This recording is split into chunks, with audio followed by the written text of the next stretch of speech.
In this episode on the Fact Hunter channel, we will look at two generals and their crazy missions. In the first story, we will tell about General Rommel, and in the second story, we will tell about the escape of French General Giraud. Rommel personally takes an enemy unit into captivity.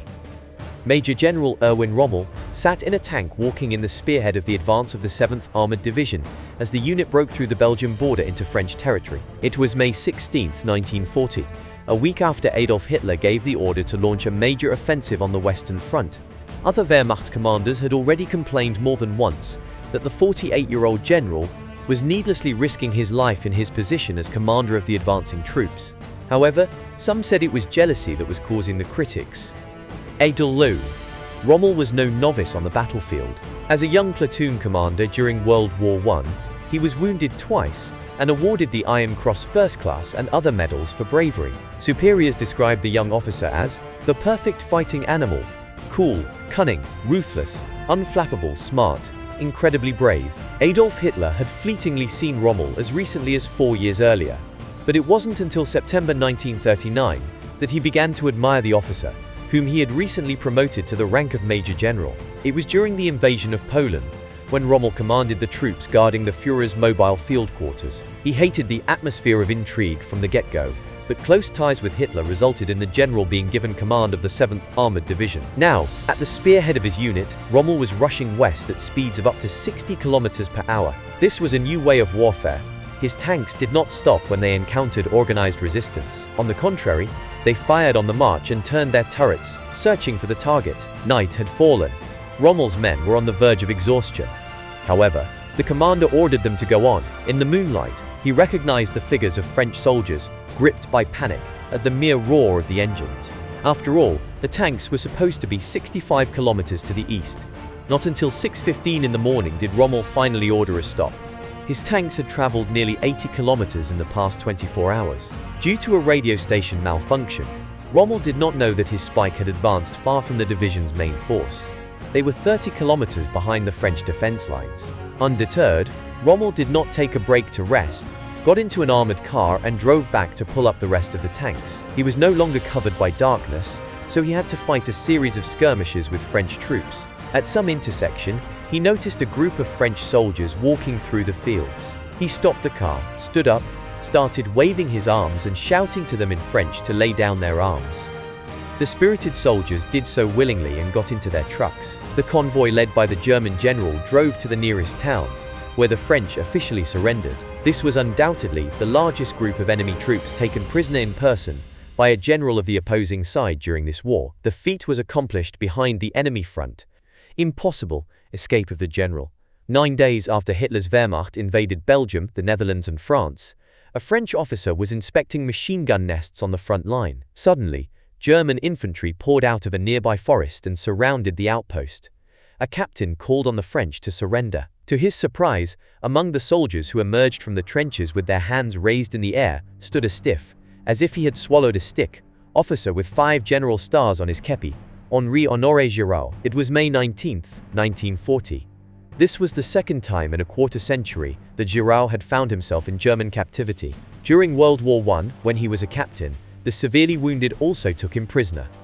2 months later, despite his wounds, he escaped from the POW camp. In various disguises, a magician in a traveling circus, a stable boy, a butcher, a coal merchant, he made his way through Holland to England. A few months later, the young captain joined his unit in France, Warrington Norsa. Now he was older by 1 war and 1 captivity. Warrington Norsa, he was treated with great honors. Perhaps because of this, he gained a reputation as a master of escape, and was incarcerated in an escape-proof prison located in Königstein Castle near Dresden in eastern Germany, not far from the border with Czechoslovakia. Escape from this castle, which stands on a 40-meter high cliff, was almost impossible. All entrances were guarded by reinforced guards, and the general's room was regularly searched. He knew that if he had managed to get out of the castle, hundreds of Gestapo men and policemen would have started searching all over Germany, and his photograph would have been on every wall. What's more, he was already 68 years old, and the old leg wound was making itself known more often and more painfully. But Giraud did not want to give the Germans an officer's word of honor that he would not attempt an escape. On the contrary, he almost immediately began to lay plans on how he would give the go-ahead. The preparations were to be long and arduous. Giraud practiced German every day until he learned to speak without an accent. Maps of adjacent areas were smuggled into the fortress, and the general's sharp mind memorized every contour, every town, and every river. From the twine with which the Red Cross parcels were tied, he patiently wove the rope that would carry his body.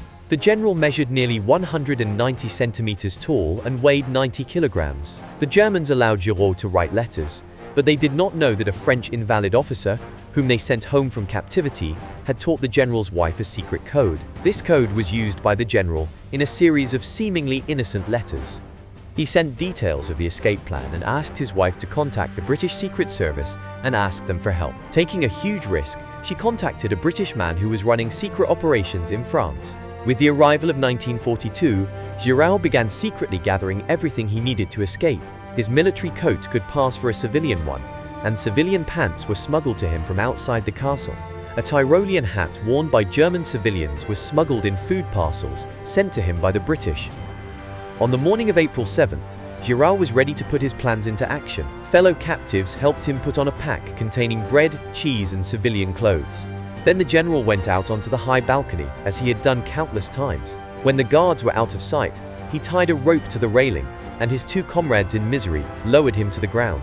A 30-meter cliff had to be climbed, so it was a chilling spectacle. The general's rope could have slipped from his hand, and a fall would certainly have resulted in death. When it was all over, the conspirators pulled up the rope. Giraud reached a clump of trees, shaved off his distinctive mustache, which he had worn and groomed for decades, and put on civilian clothes. 2 hours later, he arrived at a bridge 8 kilometers from the fortress, where, as planned, a young man with a suitcase approached him. They exchanged pre-arranged insignia. Giraud walked with his companion to a nearby train station, boarded the train, and entered the men's lavatory. There he opened a suitcase that contained his own civilian clothes provided by his wife. There were also fake but well-forged documents issued in the name of some industrialist, and a photograph in which Giraud did not have a mustache. There was also German money. Now the French general had transformed himself into an important businessman. However, he knew that the alarm had already been raised, and that the German police and border guards had been notified of the fugitive. So he rode trains all over Germany for almost 10 days, until the uproar raised by the escape of the most senior French prisoner of war subsided. On one occasion, Gestapo men searched the train on which Giraud was traveling. Looking at them surreptitiously, he found that they were demanding ID cards from men measuring about 190 centimeters. He quickly squatted down next to some German lieutenant and began a social chat with him.